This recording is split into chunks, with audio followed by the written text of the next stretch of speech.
X at Matt Skraby, and X at 97.3 the Fan SD. Now I'm looking at the traffic out there. So if you're just getting off work and you're like, oh, I'm just gonna have a nice leisurely drive home. I'm sorry if you're going 15 south. I'm sorry because it is bad. And it is backed up. I read earlier on the chat that someone said it was backed up all the way to Mira Mesa. So I am going to try my best to entertain everyone who is stuck on the freeway. But this makes me I remember a story, or not a story, a thing that happened when I was going to college in San Francisco, and I just randomly thought about it before we came on the show because I was trying to think when was the last time I was stuck in like insane traffic. Now, the guy who shut down the freeways last, I think it was last year, I wasn't stuck in that crazy traffic, but that traffic was crazy. But in 2007, by the way, I feel old because that was almost 20 years ago at this point. But in 2007, on like a Sunday night, right before the rush hour from everyone in the Bay Area tried to get into the city of San Francisco, a gas truck crashed underneath an overpass and it caught on fire and it melted the overpass. And the overpass was it fell on top of the one on the bottom. So that was the last time that I was in insane traffic because you got to think there were two overpasses and two highways or freeways closed for months because of this. Months. But actually, it's kind of funny. They gave a contract to a construction company, and that construction company was saying, "Hey, if we finish it early, can we get a bonus?" So they basically just worked around the clock for like 2 months to get this back open. But can you imagine? Can you imagine having I'm trying to think of like well, we can't imagine because it happened yesterday, but having where that semi caught on fire yesterday and backed up everything, can you imagine if that overpass just like melted away? What would we do? That would be awful. But that's what happened in San Francisco. And I remember that Monday being a horrible day for traffic. And a lot of people took BART that day, but I say all that to say I feel your pain if you are in traffic right now, and I will be here with you until 7 p.m. So hopefully everything is going to be okay. Now, let's get into today's game. And it was a tie between the Padres and Great Britain. Now, Joe Musgrove made his return to the mound after all of 2025 season. He was rehabbing from his Tommy John surgery, and I'm just going to say he pitched well. For being out there for the first time in a long time, he went 2 innings. He gave up 1 run. He struck out 3, and he allowed 5 hits. So obviously, like the best thing about this, and the only thing I'm looking for was for him to go out there, get his outs, and remain healthy. And it seems like that is the case. He even actually, as he struggled in the first inning, he actually struck out Jazz Chisholm in the first inning. So that's a major league hitter right there. It's not like he's striking out some AAA guy, striking out one of the guys who, he hit 31 home runs last year, thinks he can hit 50 this year. So it's no slouch that Joe Musgrove struck out Jazz Chisholm Jr.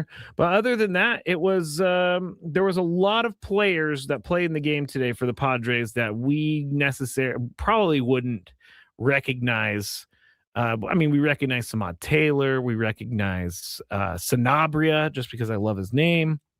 By the way, he went 2 for 2 today. We recognize Tirso Ornelas, who was in the game today. We also recognize Ethan Sauce. But there was a lot of guys today that played for the Padres that we were not. They're all trying to find their way in the minor leagues. But hey, I'll take a 2-2 tie against Great Britain. I'm fine with that. Who hit the home runs today?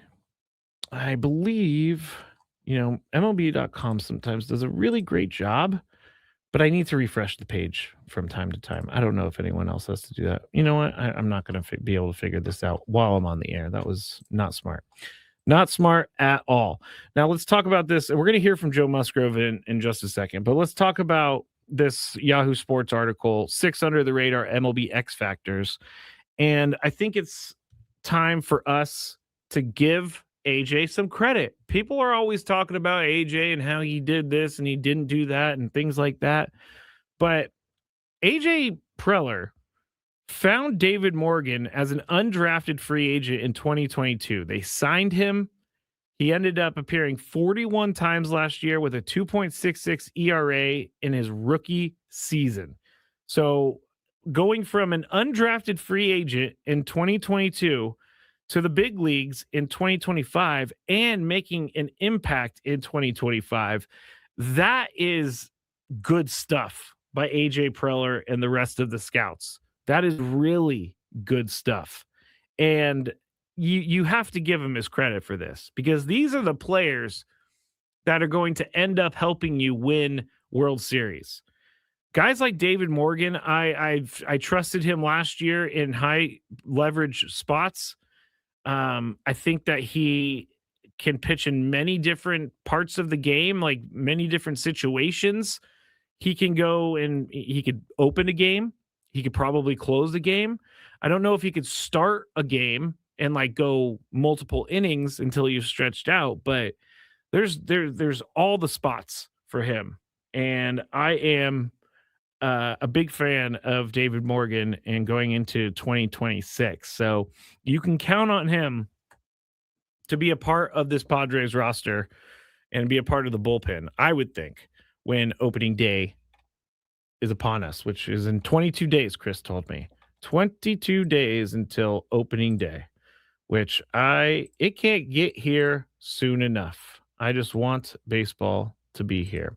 All right, Joe Musgrove. He was with the media after the game, after his 2 innings that he pitched, and he was asked some questions about it, and the media scrum just basically said, how do you feel after pitching for the first time in over a year? Pitch count, 3 innings. Getting to feel the pitch clock a little bit. Felt fast for me today a little bit. Overall, good step forward. I was able to get the 3 innings in outside of that long first. I like the shapes of my stuff. Just, command-wise, a little bit off from where I need to be. But overall, pretty good. That seems fairly typical for a long layoff and for a long layoff from this. Did you expect a lot of today's issues or? I don't know that I expected some of the command issues, but, the pitch clock for sure, the tempo, the pace, those kind of things for sure expected that to be a little bit different or a little bit distracting, I guess. Been working at a very casual pace for the last, couple months. So overall felt pretty good, though. My stuff felt, good. I think I used some pitches in spots that I typically won't, but just for the sake of a spring training game, trying to see how it plays. I think a little unhappy with the curveball execution. A lot of balls, just put myself in some bad counts in that first inning, but I felt pretty good. Yeah. How did it feel just to be competing on the mound in a game setting again? Yeah, it felt good. I mean, it didn't feel like anything crazy. To me, this is like another step. I think getting in a big league game and facing big league hitters in a big stadium, night game, things like that will be another adjustment. But for me, this was just, I'm still kind of checking boxes and building up. So I'm not putting too much, value into how I do in these outings and whatnot. It's just kind of reminding myself of what the big league flow is like and kind of getting familiar with things again. Has the progression really felt like a normal spring to you, knowing that you kind of built up in a normal way in the offseason? I know that you're into games maybe a little bit later, but yeah, I mean, it's felt a little bit fast, I guess, in a sense where like for the last year, it's pretty much just been at my pace and as we need to go. And now we're on 5-day, 6-day. I have the ability obviously to stretch that out more, but trying to stay as close to a regular schedule as I can, test myself a little bit, see where I'm at, also show them I'm feeling good and ready. But yeah, just a little bit faster pace as far as like throw a game, get on the mound for a pin, get back in the game, throw a pin, back in the game. So learning a little bit as I go here, figuring out my body. All right, so that was Joe Musgrove after his start today, and seems like he feels okay. Nothing really was the matter after the game, so we're good with that. Obviously it's just his first start, so we're not expecting too much from it. But when we get back, Joe Musgrove was asked by the media for his expectations for this season, which I think is kind of important for us to hear because I think a lot of us, including myself, just think, oh, Joe Musgrove's just going to be Joe Musgrove. But he is coming off of a pretty serious injury. If anyone is, taking care of themselves, it's Joe Musgrove, but he still is coming off of an injury. So what does that mean? What are his goals? We'll play it all or play it for you when we get back here on the Skraby Show, 97.3 The Fan. Enjoy more way.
Skraby back with you here on 97.3 The Fan, broadcasting live from the Bill House Studios. We know how.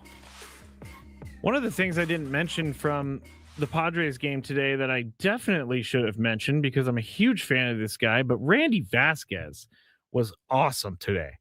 4 innings, only gave up 1 hit, struck out 3, no runs, throwing 97 at certain points.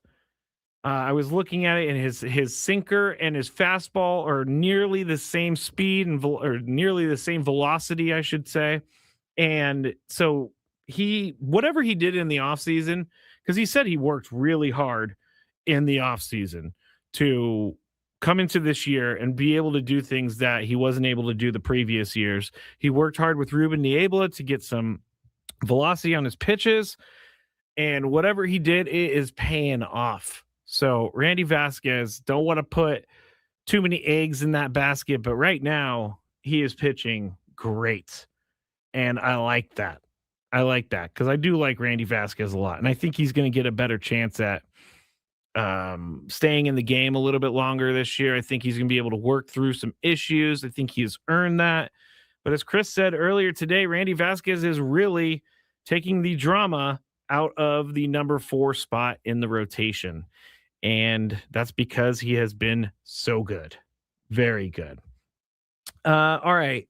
Let's talk more about Joe Musgrove. And then possibly in this segment, we will get to Aaron Judge.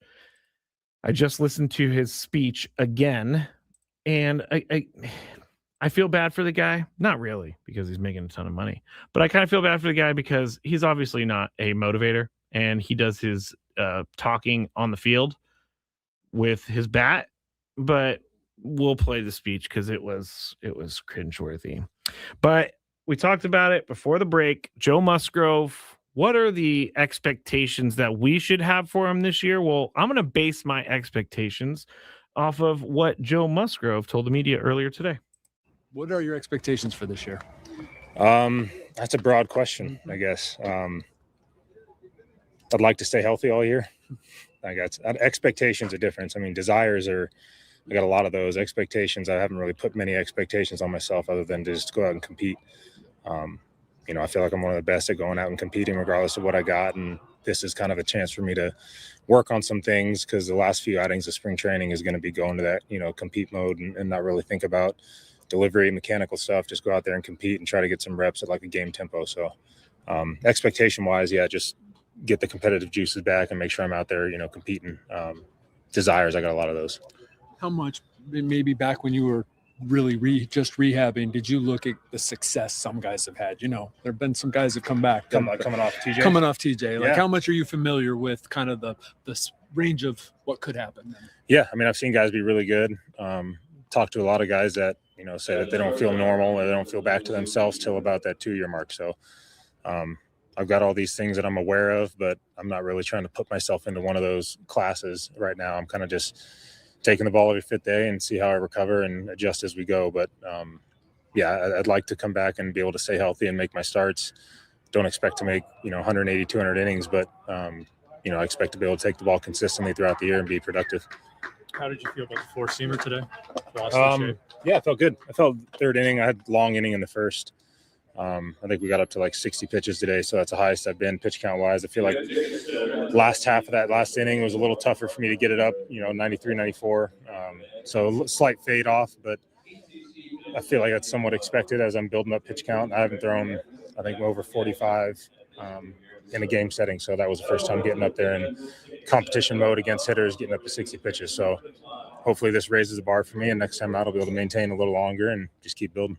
Seemed like you were getting a pretty good ride on that pitch. Is that pitch much different than it was pre-surgery? Metrically, I haven't seen it yet. It felt good. I felt like the life on it was good. I don't know if necessarily the metrics of it were riding better, but used it to the top of the zone a lot. I'd like to be able to get to the bottom of the zone a little more. I think if I can hit the bottom corners of the zone, the slider underneath plays a lot better. Maybe I'll get some chases on those pulled breaking balls. Today I wasn't really getting them just because all the 4s were at the top. So it's kind of easy to recognize those out of the hand, those ones that are yanked a little bit. So got some good things I want to work on between starts here, but overall pretty productive day. All right, that was Joe Musgrove after his day today, and everything went fine. He seems like he's okay, so we got that out of the way. Up next is just building himself out a little bit more. But I was thinking about this on the drive in, knowing that Joe was starting today, and it was like we keep talking about the first three guys in the rotation being Nick Pivetta, Michael King, Joe Musgrove. And now we're talking about Randy Vasquez as being part of that crew. But the expectation that Joe Musgrove is just going to come back and be the guy right out the gate that he was a few years ago, I don't think is a fair expectation. So we're going to have to give him a little bit of leeway. I don't think this is going to be a physical limitation for Joe because he has been through all of the rehab, and when he hurt himself, when he originally got injured against the Braves in the playoffs, it was in October, so he had a full year plus. And so the timing of when he got injured is what put him out for the entire 2025 season, no questions asked. Now, he did say he could come back if they did make it to the NLCS, which obviously the Padres did not, and we'll never know. But it just seems like this is not going to be physical limitations for Joe. It's just going to be getting back to where he was before the injury. But I mean, what are the expectations for all of you out there? Do you think Joe is just going to come and be the same guy as he was before? Do you think that he is going to be better? Do you think that he's going to be slightly worse? Let me know in the chat, and I will read some of those, and you can do that at 97.3 The Fan on YouTube, also at the Skraby Show on YouTube. But I'm looking forward to seeing Joe Musgrove start a couple more times, because each start's going to tell us a little bit more than, yeah, you get what I'm saying. I don't know what's going on in the chat right now, but I am not sure. Some weird stuff going on in the chat right now. All right, Aaron Judge. We are going to get to it this segment. But Aaron Judge is the Team USA captain for the baseball team, World Baseball Classic. And he stood up, and he's very tall, but he stood up and he gave a speech to the team, like a motivational speech. And it's kind of hard to hear, so I put up the volume as much as I can. But here is the Aaron Judge 21-second snippet of his rah-rah speech to Team USA. Sacrifice for your family at home, you're sacrificing for your country, and you're sacrificing for the brothers in the trenches with you every single day. And that's one thing I want us to do, fellas. You know, we're down, we're beat up a little bit, man. You know, lean into each other, man. We're gonna lay it all on the line. If we do that, we'll bring the goal home, man. I'm telling you. Now there you go. That's why everybody is crushing Aaron Judge, because that was in the first comment I saw was hilarious, because it was probably the least motivational speech that I've ever watched. And I agree. If I'm sitting there and I'm like listening to Aaron Judge, I'm like, what are you talking about, bro? This is not the motivational speech that I was looking for. Now, with where we are in the world and everything, I understand that maybe Aaron Judge didn't want to go crazy and be like, this is for our lives or something like that. But this is not motivational whatsoever. Come on. They needed someone else to stand up and do that. They need to who would be good for this? Let me go through the roster real quick. I don't know that Kyle Schwarber is a big time talker.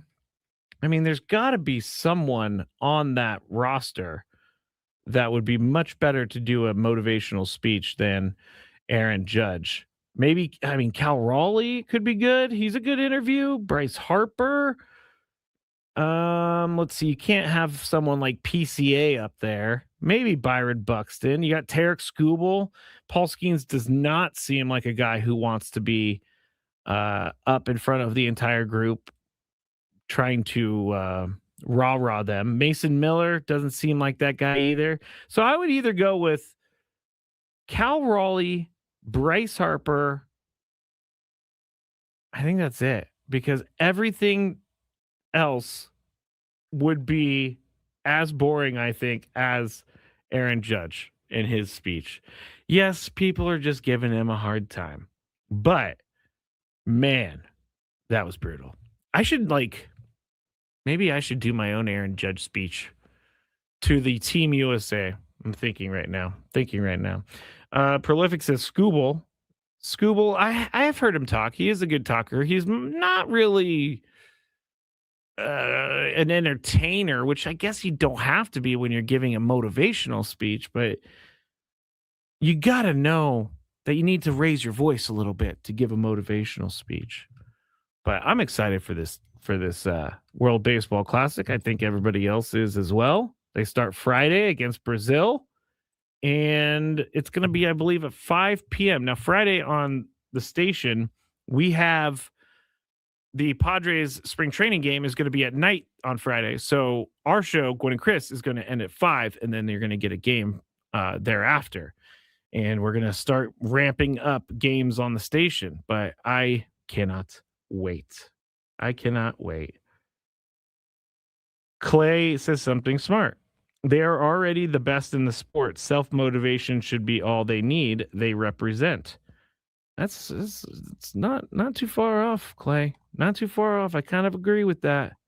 All right. Skraby Show, 97.3 The Fan. When we get back, we're going to talk a little bit about MLB The Show. And then I'm going to find some other cool stuff because, I'm looking through all the topics that I had put in here earlier today, and I'm just not feeling any of them. So we'll talk about MLB The Show when we get back and see where we go from there. Don't forget Daily Gripe at the end of the show. Quinn and Chris.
I just spotted something on the chat that's amazing.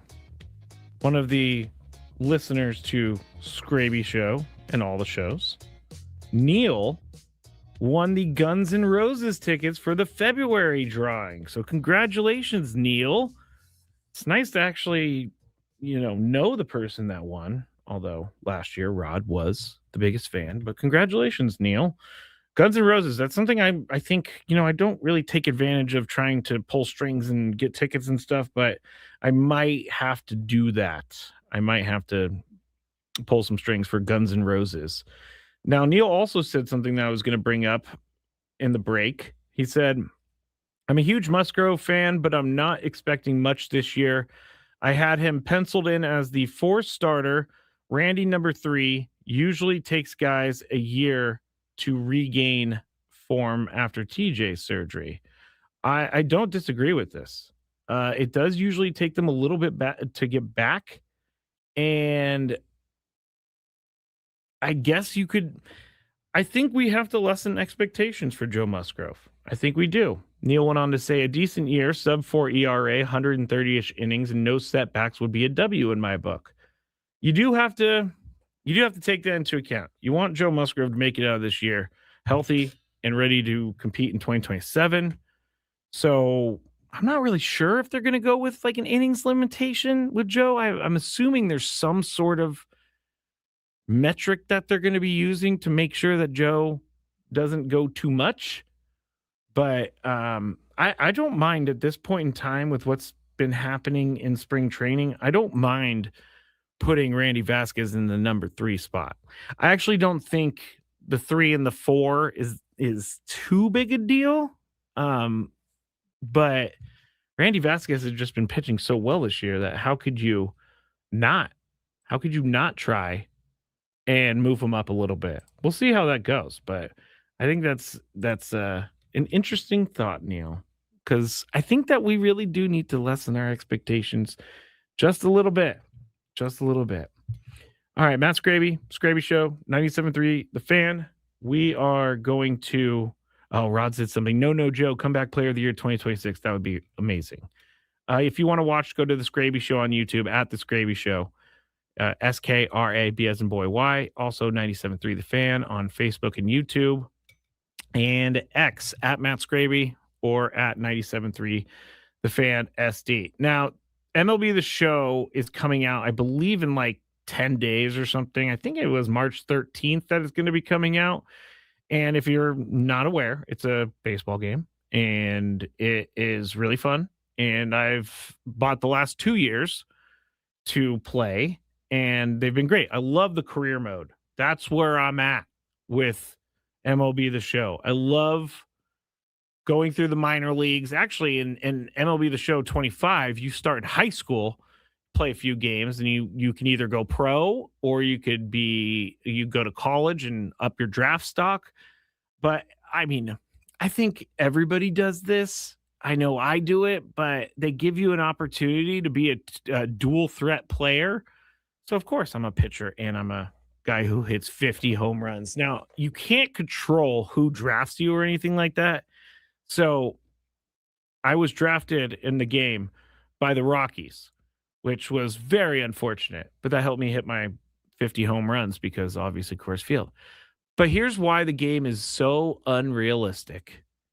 Because in my next season, like my rookie year, let's just say my rookie year is 2025. In the 2026 season, the Rockies apparently signed Juan Soto to this major free agent contract and brought him to Colorado for the rest of his career. And that is how I know that does not work, because there is zero chance that Juan Soto was ever even thinking the Rockies for even a second. Now, if the Rockies were a better team, maybe, but MLB The Show, that it was not realistic. And of course I liked it because obviously my team was very good and I got to go to the World Series as my player, but unrealistic. So my question to people is this: do you need to keep buying games every year? Because I bought Madden 23 way back when. And I didn't buy another one until Madden 26, which I am, if you're not aware of these sales on the PlayStation Network, sometimes on the weekends, sometimes on the holidays, they have these sales of games. So I got Madden for like $14.99 because it was on sale. So that was perfect. I'm the guy who's willing to wait years for games to be $8 rather than having to pay $75 for them. But I guess the only one I've been paying for is MLB The Show. So, and that's like $65-$70. And I've bought the last 2 years. So do I actually need to buy this year? Because I do want to be up to date. And I know that the rosters are all going to be up to date and everything like that. But they also have a feature on the game where you can download current rosters and stuff. So I'm not really sure if I need to buy MLB The Show 26. But I'm probably going to do it. And I want to do something where I play online with Skrabinators out there.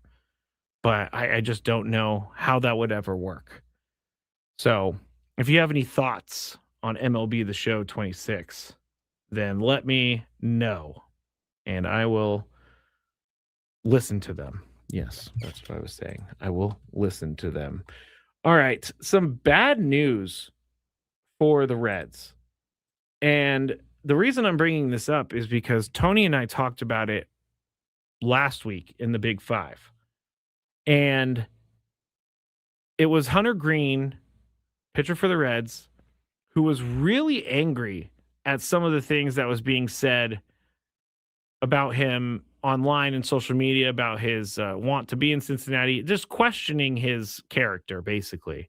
And he was not a fan of that. And I kind of was a fan of him for saying that.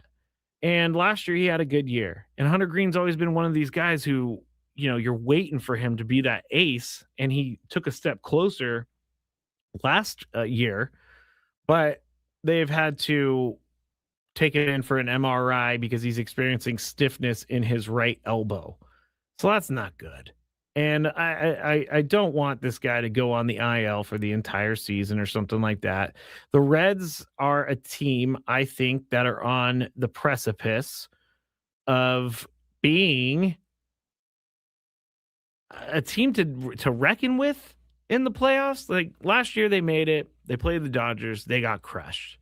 And the Reds weren't ready for it last year, but they've done some really good work in trying to get some players in. They have Eugenio Suarez back there, Ellie De La Cruz. They got Andrew Abbott. What was that guy's name? Nick Lodolo. They have a lot of players on this team. So I would like for them to have Hunter Green as well, but we'll see.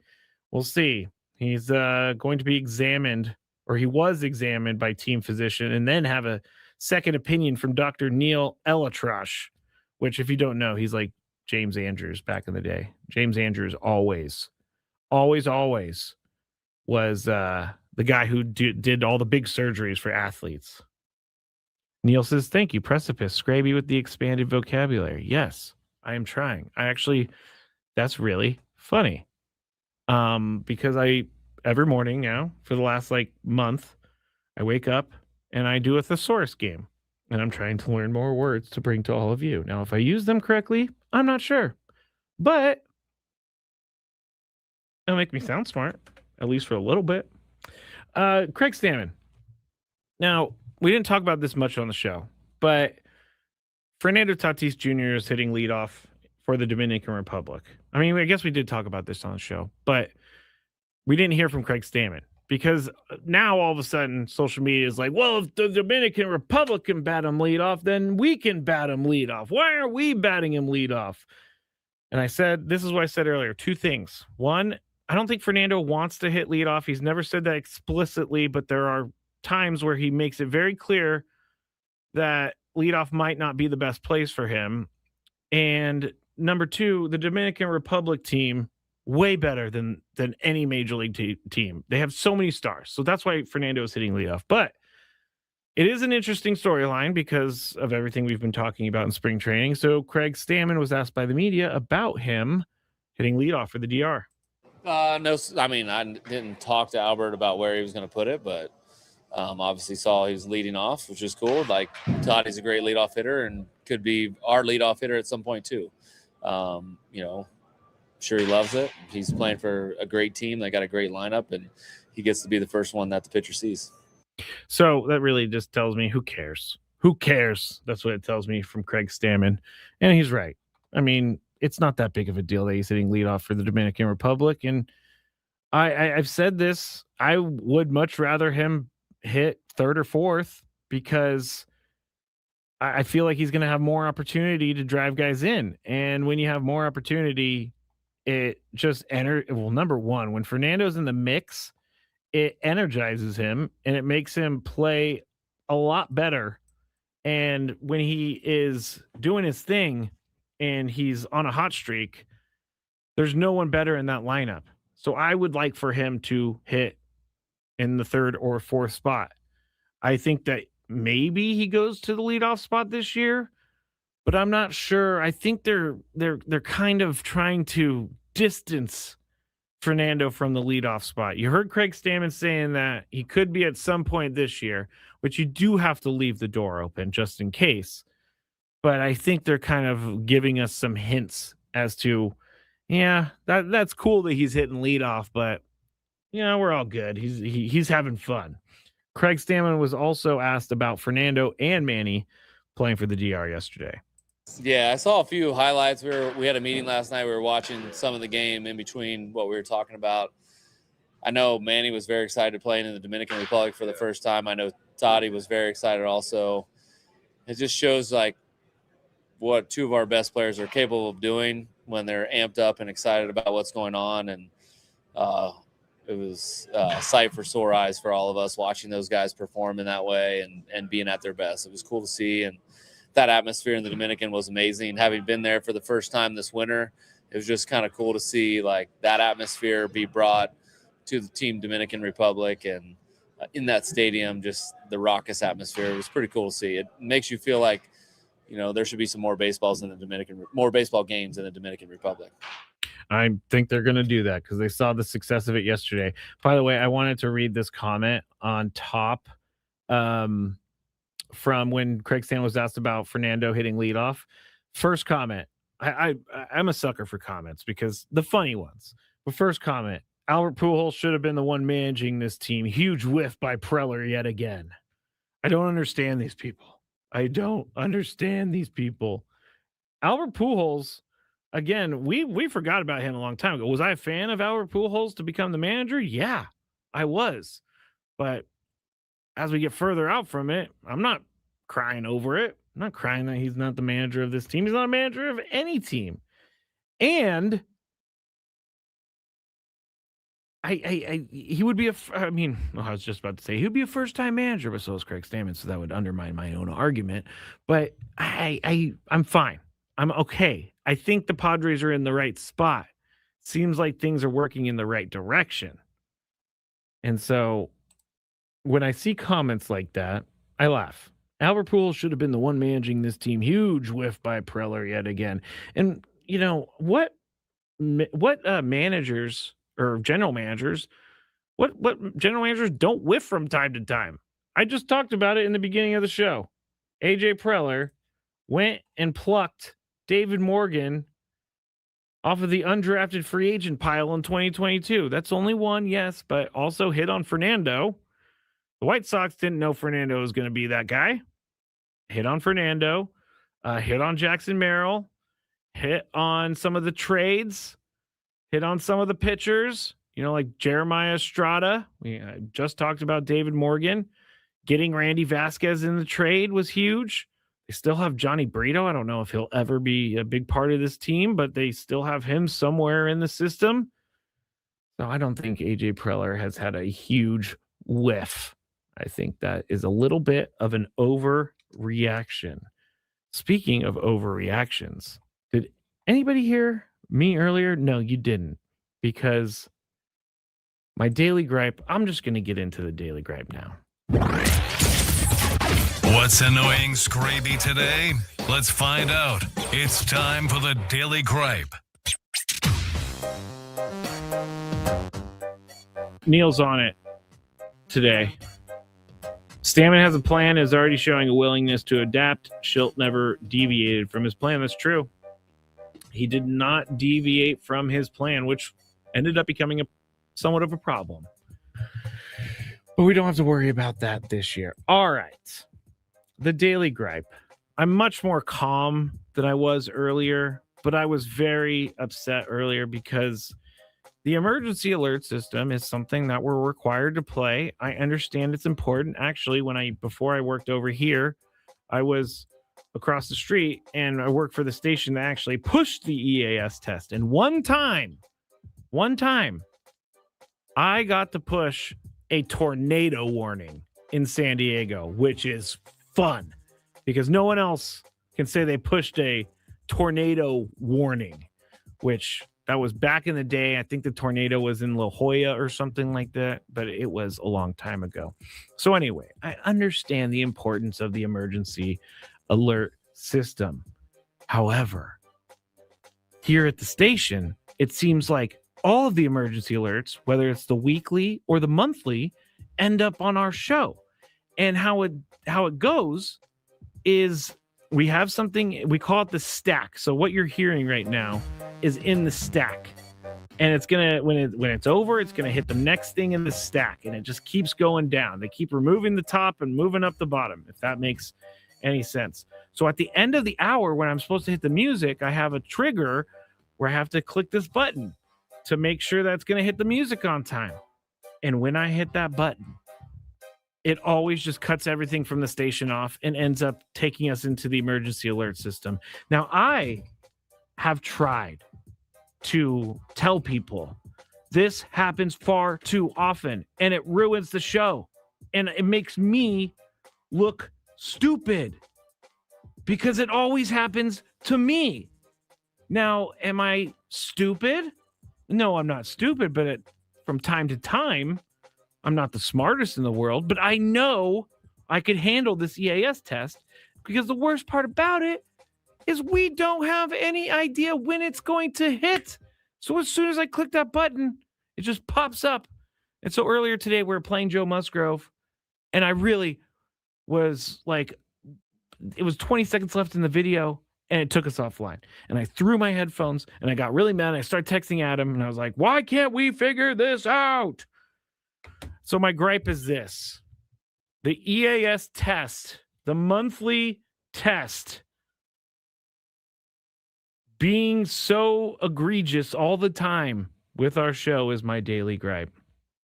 And I don't know if this appeals to anyone else out there because they don't deal with it like I do. But I just want them to recognize, hey, Skraby, it's cool. I know that this happens all the time during your show. We'll move it to some other shows. Doesn't seem like it happens. All right. Daily gripe out of my system. I love the engineers here, so I'm not making fun of them or anything or taking shots at them. But in the moment, I was heated. All right. Thanks, everybody, for joining me tonight. Back with one more Skraby Show tomorrow. Chris and I will be starting the show. Tony shows up after the game, and we will have another fun show ahead for all of you. And Ben and Woods start 6 a.m. Have a great night, everybody. Be safe if you're still in traffic, which traffic, oh my gosh, it's still terrible. I am sorry. Please get home safe. Talk to you all tomorrow.